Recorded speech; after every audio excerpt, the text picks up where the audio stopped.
Hi there, Robbie Susan Chandler here from RobbieSusansCardsandCrafts.com. I'm an independent Stampin' Up! Demonstrator in Quincy, Florida, right outside Tallahassee, Florida.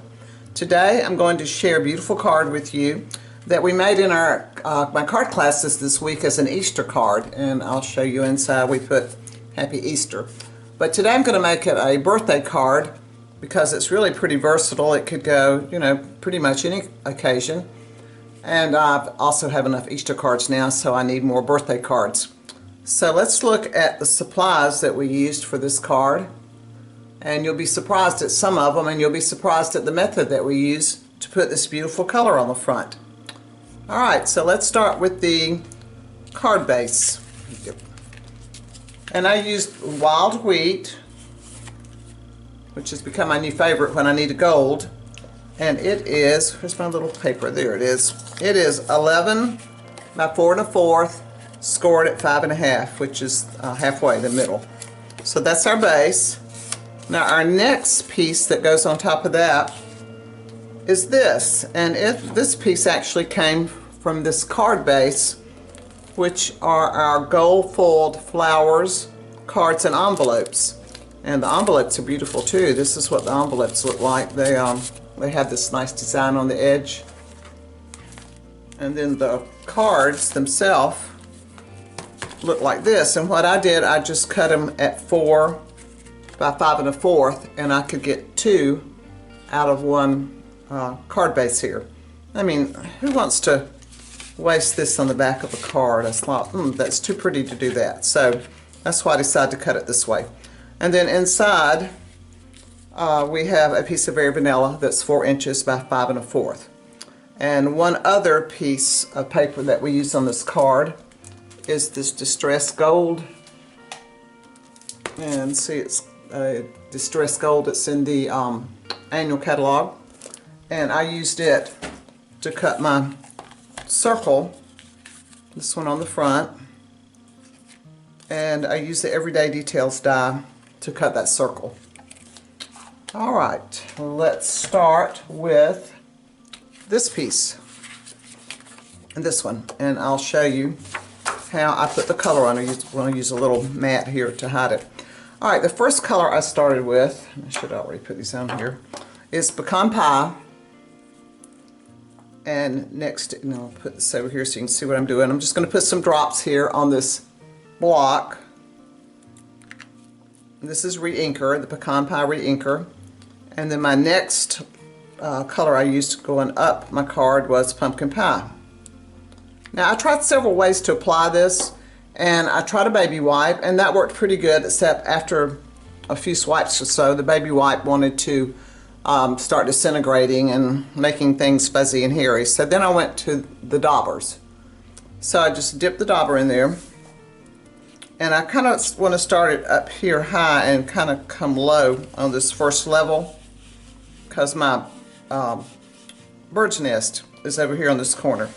And if your dauber's not flowing smoothly over your card, that means you don't have enough ink on it. You want plenty of ink on it. Alright, so see how easy that was? There's our first level. Put that out of the way.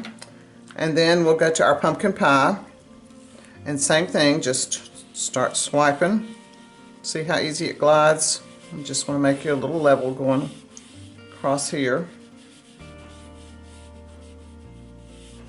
Alrighty, I think that's plenty of that one.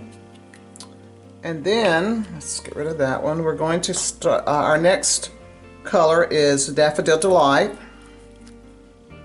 Let's use some of it.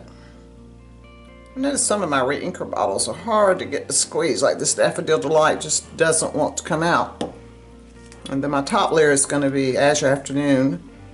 Azure Afternoon, I love to say that. I think it has a nice ring to it. Alright, let's start with the Daffodil Delight. So we're just going to swipe it across here and go right into our orange. And you kind of don't want to have a total stripy look. You start getting a flag look. So I just like to kind of blend it in going across. Alright, so there's 3 levels, and let's finish with our sky. Now the sky you could do several ways. You could make it solid, or you could leave some lighter areas. And you do have to be careful with the blue. If you get it too far into the yellow, you're going to have green in your sky. So I'm going to leave a little white there. Give it a little cloud look there. Okay. Look at that. Now, wasn't that quick and easy? Can you think of an easier way to put ink on a card base than that? So there we have it. And see, I left a little bit of white up there to maybe show some clouds. On mine over here, it has this effect more. I left more white on this one. And of course, no two are going to look alike. And then I have this ribbon. And I think it's probably Blueberry Bushel. It's one of those spools that didn't have the name on it, but I'm guessing either Azure Afternoon or Blueberry Bushel. So I'm just going to put a little tape runner on the back here. And I like to use the tape runner instead of glue for ribbons, because the glue just doesn't want to hold this kind of ribbon. Alright, so let's just pop it over here and pop this piece on this side. Okay. Oh, I forgot one step before we put this ribbon on. Whoa, let me back up. You know how we forget these things. Actually, this is the way I did make this card. This went on like this, but that's not what we ended up doing in class because we found something we liked better.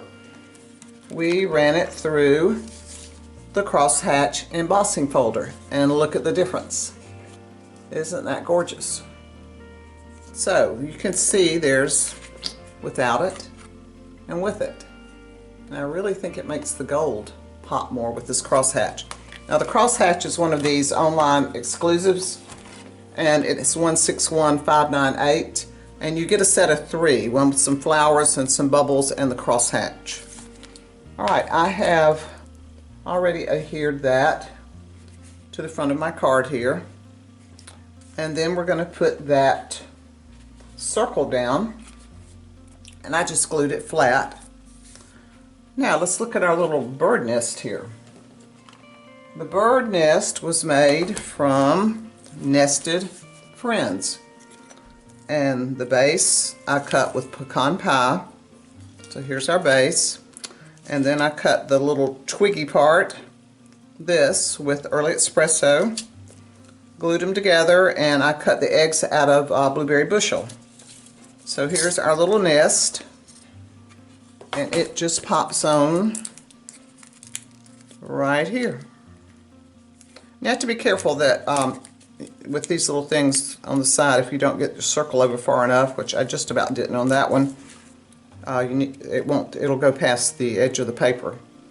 So there's that one. Here's another one I finished. Now inside, I just stamped Happy Birthday, and I used my all-time favorite, Go-To Greetings.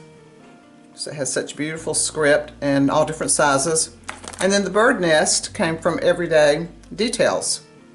And I did not color the nest, but I did color the eggs with the light and dark Azure Afternoon. I did the one in the back dark and the ones in the front light. And then I just took a white gel pen and just put a little mark on there to give it a little look, a shiny look. So there you go. There's our card. What do you think? Quick, easy, very pretty, I think. So if you haven't subscribed to my channel, please do so, and like my video. And if you don't have a demonstrator, I'd love to be your demonstrator. I have links to a free tutorial below. Just click on that. You can download all the instructions and measurements, and also links to all the supplies I used. So until next time, happy crafting!